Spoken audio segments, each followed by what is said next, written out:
بابەتی تونڕەوی بابەتێکە ئەمڕۆ لە هەر کات زۆرتر مەترەحە بەداخەوە خەریکە کێشەکانە بە کێشەیەکی جیهانی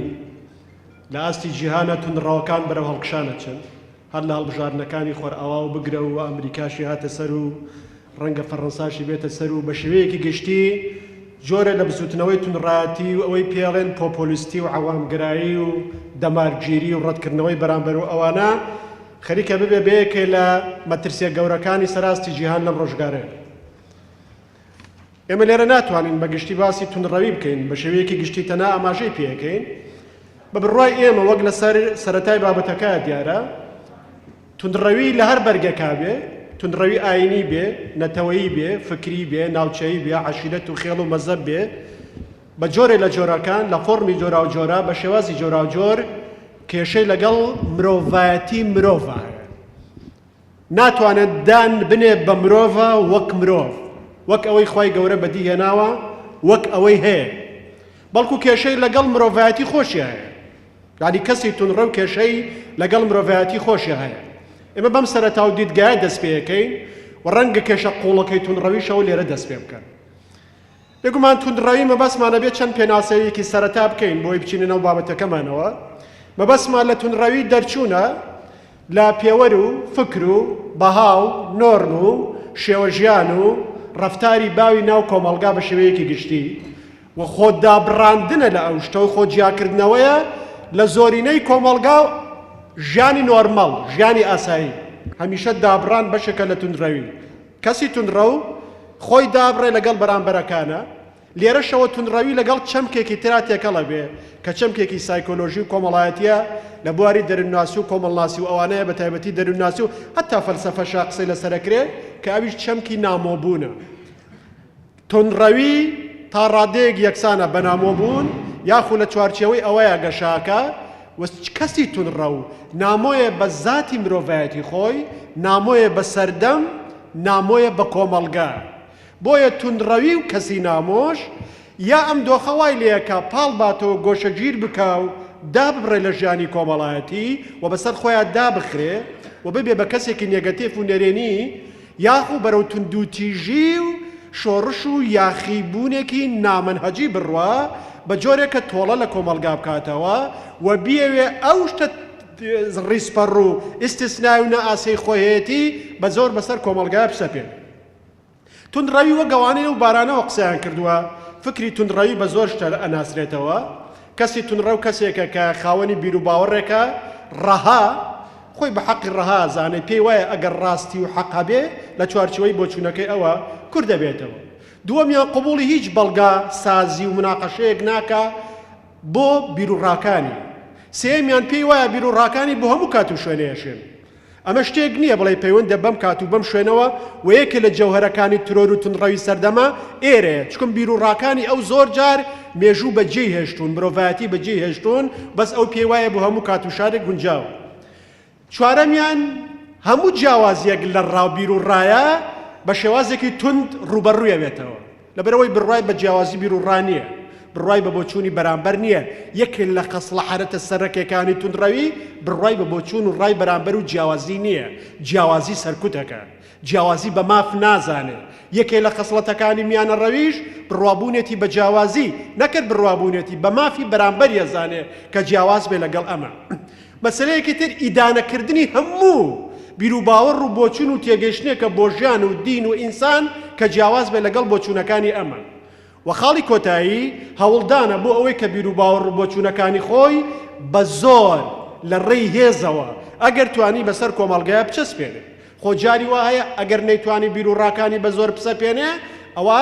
لە ڕێی ترۆرەوە لە ڕێی ئازاردانەوە تۆڵە لە کۆمەڵگا چێشتەوە ئەگەر ناتوانێت بۆچوونەکانی پسەلمێنێ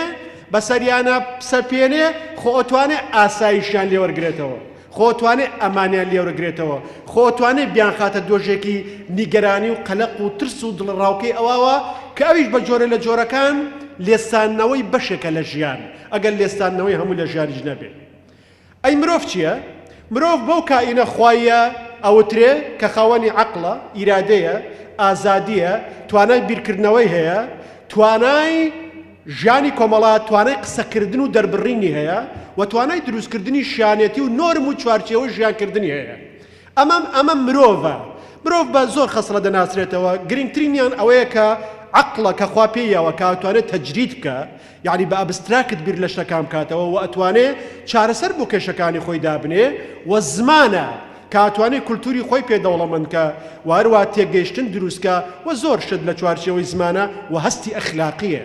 مرۆڤ کائینێکە هەستی ئەخلاقی هەیە. مرۆڤ کائینێکە هەم ڕابردووی هەیە مێژووی هەیە هەم داهاتووی هەیە. ئەوە تەنها مرۆڤە ئەو هەستەی هەیە مێژووی هەیە و داهاتووی هەیە. لەبەرەوە کاتێ مرۆڤ بەدبەختە بێ، کاتێ لە ئازاراژی ئازاری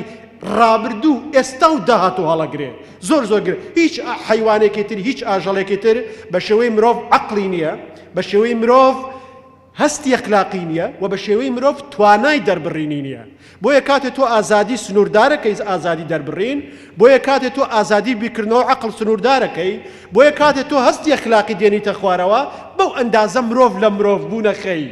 کەواتە کرێ بە شکر و شێوە مرۆڤ بمێنێتەوە، بەڵام لە حەقیقەتە مرۆڤ بوونی خۆی لەدەستدا بێ لەگەڵ لە سای دۆخێکە کە ئیستبداد و دیکتاتۆریەت و سەرکوت و اعتراف نەکردن بە توانە خوا پێداویەکانی مرۆڤ دروستی کردو. مرۆڤایەتی چییە؟ مرۆڤایەتی بە ئەو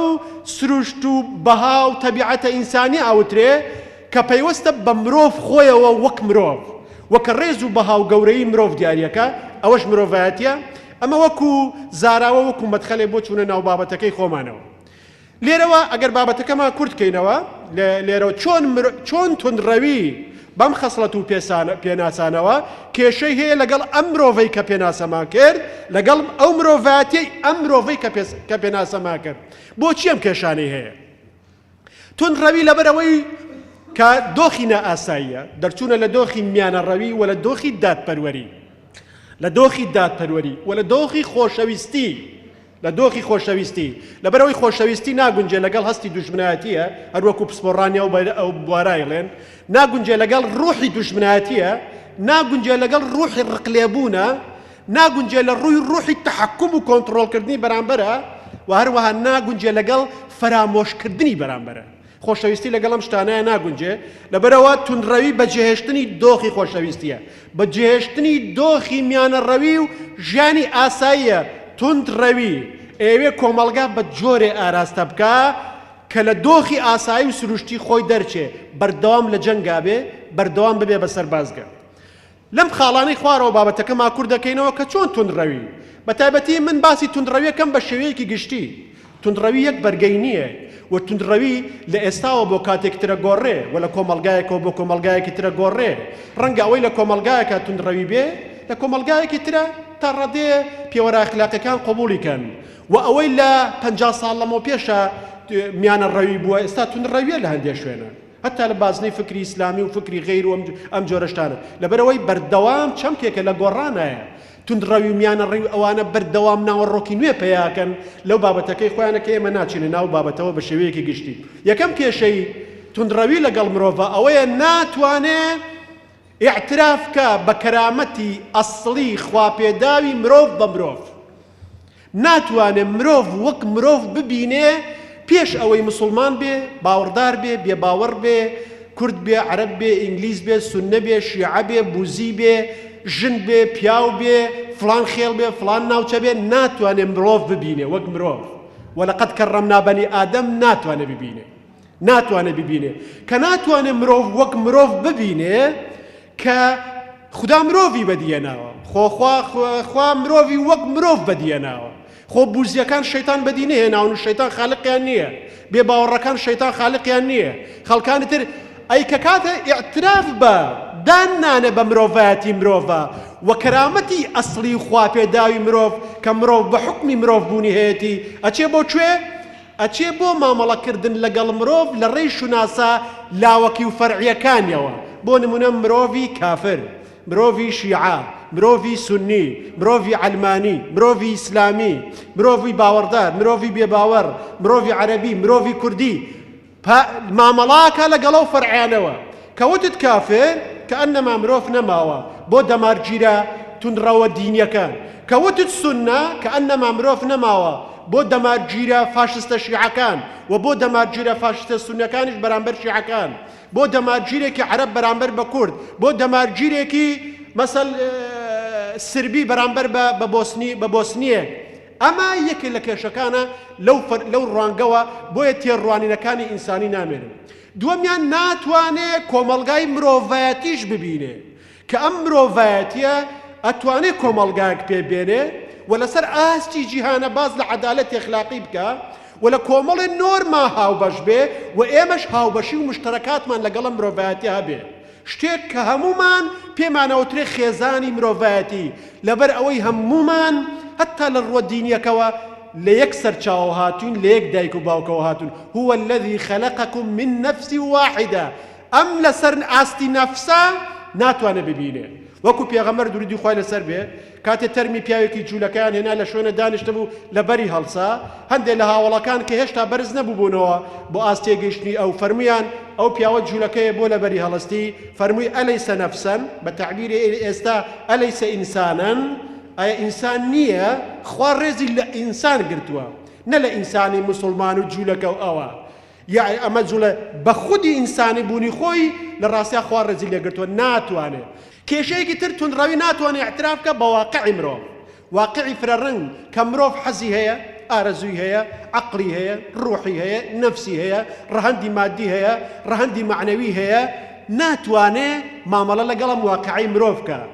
مرۆڤ یا وەک شەیتان وێناکە کە داچۆڕاوە یعنی غەرق بووە لە تاوان و لە گوناها یا وەک فریشتە وێناکە کە ئەبێ وەکو فریشتە بێ وازی لە هەموو حەز و ئارەزوو خواستەکانی خۆی هەنابێ لەم ژیانەیە